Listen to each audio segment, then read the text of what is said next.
Thank you very much. Actually, I was going to answer quickly all the questions because some of them have been directed to the current council member, so I cannot leave it for Howard. Because the first question was EBK is concerned about raising revenue and not bothered with enforcement.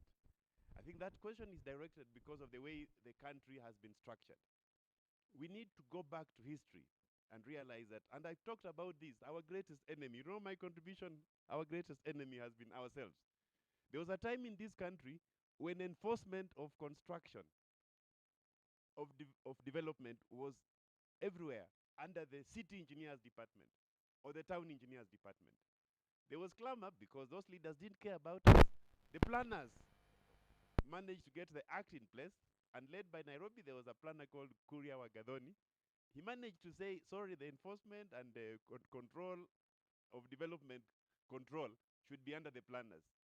So you find that it is now the planners who are going to construction site. And those of us who are in construction know that a planner on your project never even attends a site meeting. So when he's left and given authority to go to a construction site, he has no clue. This contractor is qualified, this contractor knows how to read the drawing, and this concrete looks as grade 25 or 15. They wait until the building has collapsed. Then they realize there is. So we need to have our thematic panels work in such a way that we wrestle development control from other units to come back to the engineers department, either in the cities and in all the towns. Those of you who are from upcountry, you know that when you have a bit of money and you want to do a permanent house at home, there'll be someone who asks you, can you bring the building for approval? And when you take your building for approval I come from Kitale, you find that you are presenting those plans to a public health officer who stamps them. In fact, he asked me, engineer, where do I stamp? So I told him, these are the architectural drawings, these are the electrical drawings, these are the structural drawings. Okay, stamp for me. Then I asked him, why are you asking me? And my neighbor is living in a semi-permanent house. He has never brought his plans here. He says, oh, because you can afford. So we need to get away from that and have this development control wrestled from the wrong. And if you sign a drawing, an architectural drawing should be signed by a registered architect. An engineering drawing should be signed by a registered engineer. And that's why the current building code is being revised. We've participated in a big way to ensure that this is done. Then EBK doesn't have capacity. National Construction Authority are trying, but you see, they don't have an approval role. All they do is that they want to confirm there is an engineer who has done, and then you do this odd line. Then some of us have used unethical means to quickly see a gap and start earning a living by having be at the center there, giving your certificate to NCA registration officer. He registers you, as we had been told earlier that there are so many projects which are happening, and you cannot be one person supervising 400 projects in the country. All you are doing, you are facilitating quacks, because these drawings have been done by quacks. What have I done to protect the interest of engineers? I cannot say I'm disappointed. Maybe we've just lost a bit of contact. I want to believe that 95% of the people in this room appreciate that in the last 2 years, there has been a bit of vibrancy at IEK. We've tried to push the engineering agenda. When I say I have been on council since 2014, 2015, as ordinary council member, 2015, 2016, if I was given more time and probably away, I can try to engage to you, to explain to you where we have come from and where we are now. So there is a lot that has been done to push the engineering agenda. Even the fact that we are having this meeting and seated here, you know, it's very good for us, because apart from me trying to pitch to be the president and you listening to me, there is Nakuru Television, which is putting it. And these people are asking, what's happening in Nakuru today? So someone will be told along the line, oh, the engineers are going to elect their leaders, and therefore they are trying to have a debate to find out who among the leaders they can be elected. So I think no union for engineers, it's a hard question for us on IEK to understand that debate, because the reason why I offered myself to serve on council was to get some space for us. So if it was through IEK, which is a society, through NU, which is a union. I mean, it is good. But from where I'm coming from, before I even went to IEK, you know, I was registrar of all architects in Kenya through being the chairman of the engineers chapter of the Architectural Association of Kenya. Then I became, after that, I joined the governing council of IEK. And then I became the registrar. So all members of IEK, I had to sign their certificates.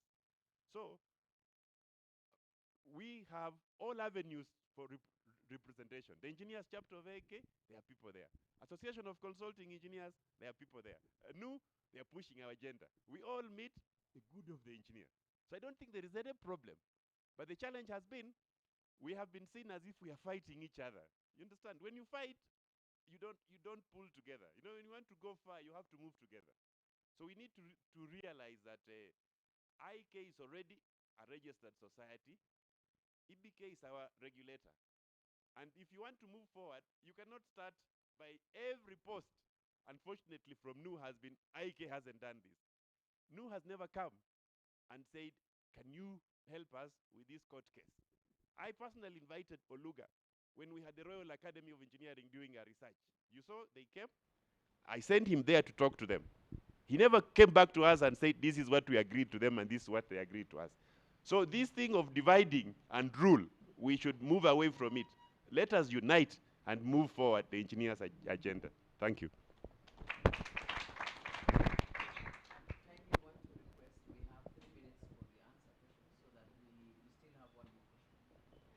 Okay, thank you very much. I was in the council with Engineer Matalanga, and therefore many of the things he has said, of course, they were part of what we did. On the issue of the welfare of engineers, the NU, you know, as we are actually the welfare. What we would not know is what it is that we are not doing for you so that it can be done. I hear what Engineer Mwoki from Baringo has asked about KPLC. It is something that we discussed as a council, but we are not discussing about the projects. You know, sometimes until you come to us specifically and tell us what it is that is being done. For example, you talked about procurement and projects that are being done by other people other than the engineers, or that are not being supervised by the engineers. We don't work for Kenya Power. We wouldn't know. If you get such things, I'm sure you can get to us, you know, as IEK, and then as a body, we can we are able to agitate for that. When I said that we were planning to talk to, for example, the governor, and we went through Engineer Kivuda Kibwana, who's actually supposed to be their governor. Talking to him as a person will not help me at all. When we go and talk to him as a council, in fact, that time it was ASEC. It was in the Association of Consulting Engineers. We invited him, we spoke to him, we told him what it is that as consultants, what we want done. As consultants, where the gap is between us, between the engineers, and especially within the counties, because we are being led within the counties. Our infrastructures are being led by non-engineers. If I go and talk to him as a person, it does not make any effect. And I mean, we will discuss, we'll talk, and that will be it. If we go there as a body, he has to listen to us, and he has to do what we are proposing for him to do. So that's what I was saying, that if you have a problem, why we have IEK and why we have EBK is IEK, even when we lobby with EBK, that issue Engineer Matalanga was talking about, registration of engineers. The Supreme Court came, then we got a letter actually telling us that we shouldn't interview these people because they've just gotten the registration from EBK. Of course, it doesn't make sense.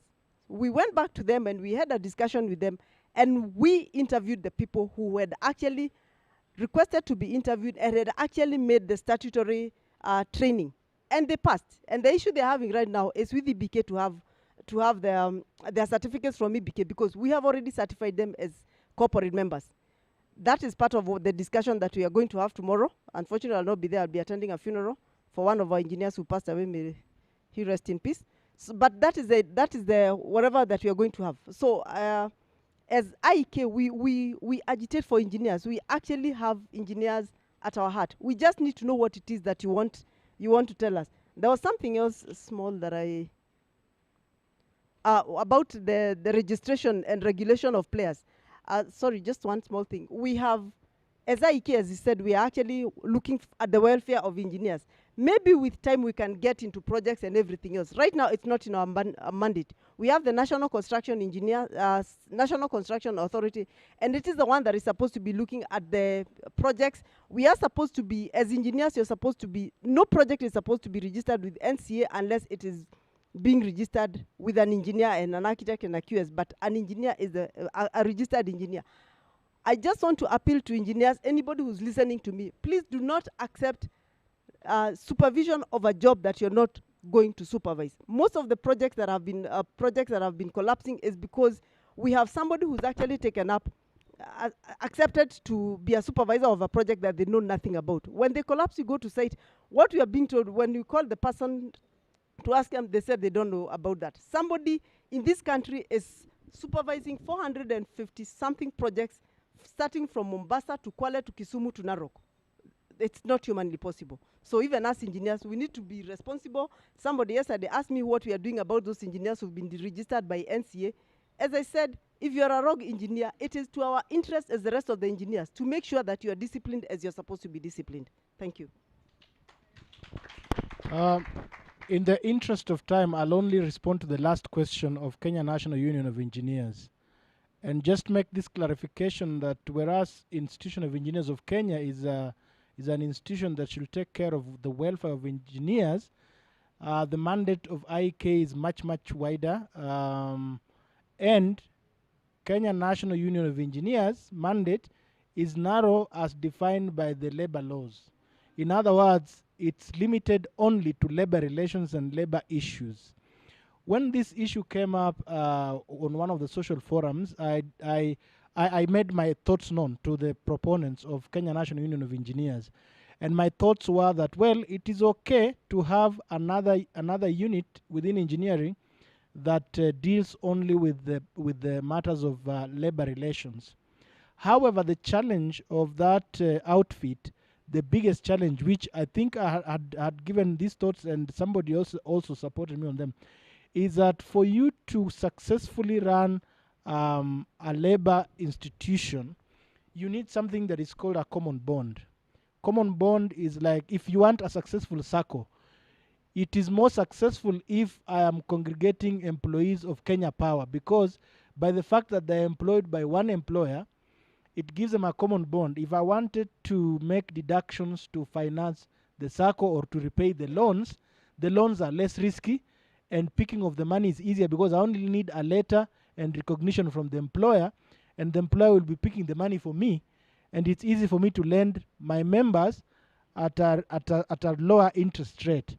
The biggest challenge that Kenya National Union of Engineers has to figure out to deal with is not registration. Registration will come and happen. I don't know who went there to stop its registration.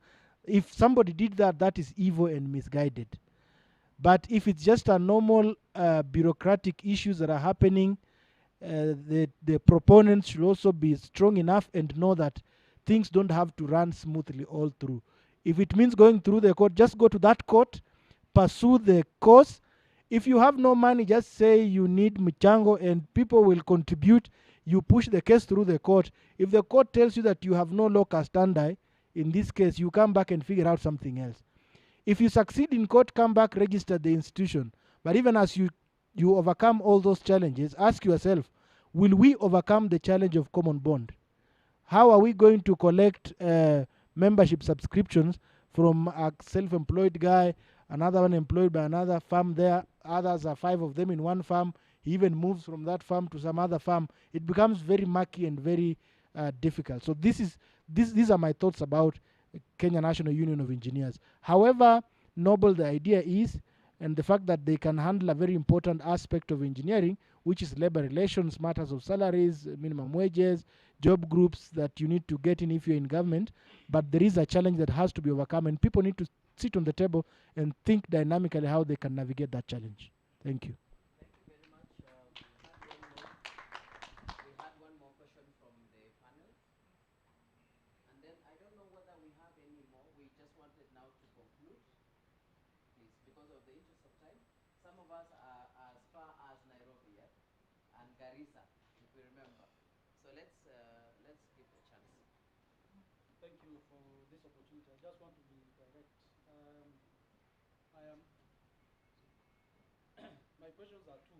I had many, but since my colleagues have already mentioned something about them, I don't want to repeat. But I want first to ask a question on welfare, but I want to be particular about foreign employers. Because I say this because I have experience. Before, I used to work with, in foreign companies, expatriates. I have this problem of engineers working under foreigners who are not engineers, okay? And they are paid peanuts. You are supervised by a foreman who has never gone to school, but because he is white, he is your boss. And you're paid 10,000, okay? And he's paid 1,000,000 shillings. How are we going to correct that as IEK? We need to work on it. I need to hear something about it. Number two, people who are employed here, engineers who are employed, have different employers who have different feelings and understandings about growing as an engineer. What do I mean? When we want to attend such forums, when we want to attend to be trained, we want sponsorship from employers.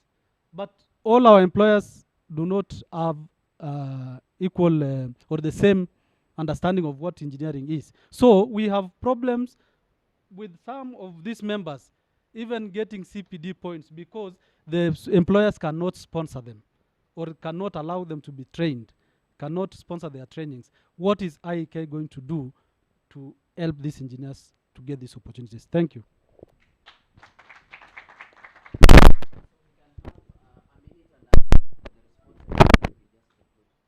So I can start.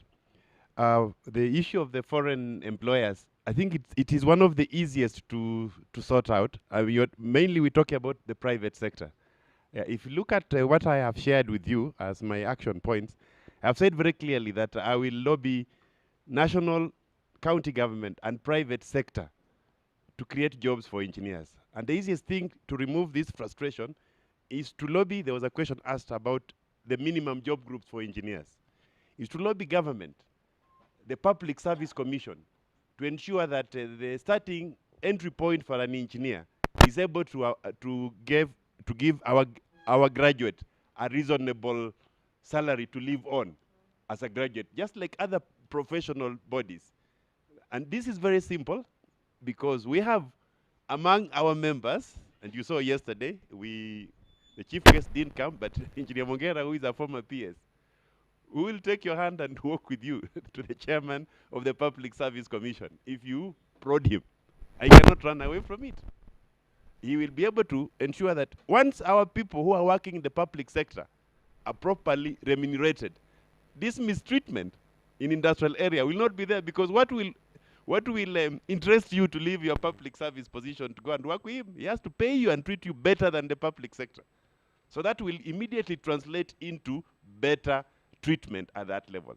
Now, this guy who is supervising you and pretending to be an engineer should not have a work permit. Thank you. Thank you so much for really observing time. Yes. I also just want to answer that question. It's true that once we get people working in the in the public sector, it's the best payer. During our time when we finished school, people went from public to private. Right now, they are coming from private to public. But we also have to take cognizance that we can't all have jobs in the public sector. So I think what I would want to appeal, and especially to the public authorities, public bodies,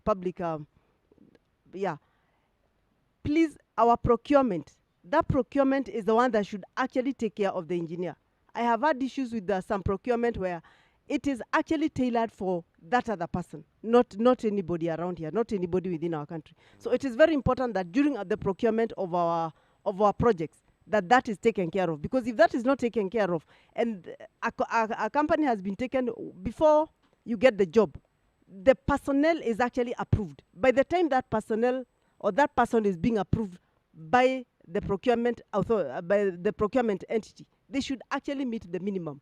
And one of the minimum is to make sure that we do not have that capacity around here. So you cannot be bringing, I don't know what kind of person you are thinking about, that person to come and supervise an engineer, because that shouldn't be allowed within the procurement entity.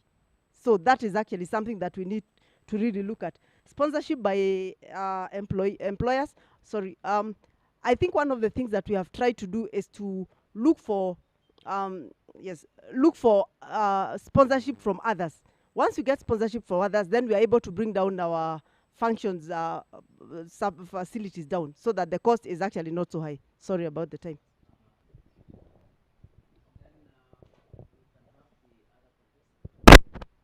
I'll only respond to the question of being paid peanuts. And I will agree with my senior that one of the areas, of course, one of the agendas of the president, me, is compliance. On compliance, if this person is a foreigner and he came here as a Nyapara, it means that there was a problem with application of the laws of the land as far as immigration is concerned. And that's why under my pillar on compliance, I said this is not something you can do alone, but you have to partner with other people like the Ministry of Interior and find ways around it. That's one. But number two, I want to paint the picture of why people pay peanuts, because we should not look we cannot look at it as a straitjacket solution. People pay peanuts, number one, because of market forces. And if they pay you peanuts as a symptom of desperation, it's a symptom of desperation. The actual problem is desperation. People are jobless, they have no alternatives, and therefore they have to run for those 10,000 worth of jobs. Then the solution would be to create opportunities, to grow opportunities. And if opportunities grow, they have alternatives, and they can always get those alternatives. Reason number two why people pay peanuts in labor relations is what we call employee redundancy. If I've employed 5 people and I get a project today, and come 3 years down the line, the project is finished, but I still have the employees, they are on permanent and pensionable, the law of redundancy requires me to still pay them a salary. So the only logical way for me to keep them and obey that law of redundancy is to pay a small salary, which I can pay when I have no jobs. Again, the solution is to create more opportunities. Thank you.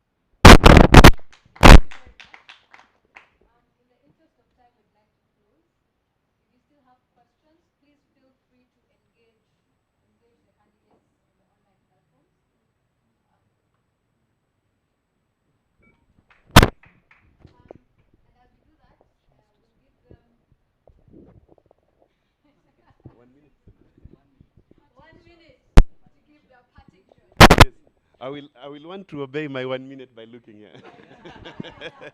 Thank you very much, members. I feel greatly privileged to be here with you. And as we have had a very nice understanding that we need good leaders in IEK, I promise that whatever I'm telling you, we shall ensure that it is done as has happened before. We have not promised, we have always promised and delivered. I'd like to be given time to finish whatever transformation we have started to ensure that we don't lose direction. And in that period, in the next 3 years, I'll ensure that there is proper mentorship for the takeover of IEK. And I'm very excited by the candidates that from that group, I'm sure we are going to get very good people to continue the transition. That's the only way to guarantee the future of IEK. God bless all of us, and long live IEK.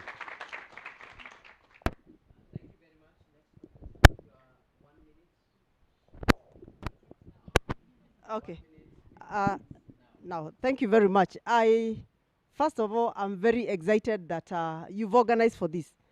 One of the things I've realized and I've always known is the worthiness of my competitors. I cannot take that for granted. I've never taken it for granted. These people have been my friends, and I think we are all worthy to serve in that position. IEK Council, even if you elected me by myself, I will not be able to deliver anything. So it is good, even as you elect me as your council, elect people who you know, who you believe in, and who you know that can actually deliver for you. People who are not self-centered, who are not self-driven, who look for things that are going to benefit everybody. It is so important such that once we put that election, the next 2 years, as others sit here, because I don't think I will be here sitting for the next election, but whoever sits here, at least will be able to know what has been done and will be able to whatever. IEK is very vibrant. We've done very well. There's a lot more to be done. Elect people who can do that much. I am one such person. Thank you.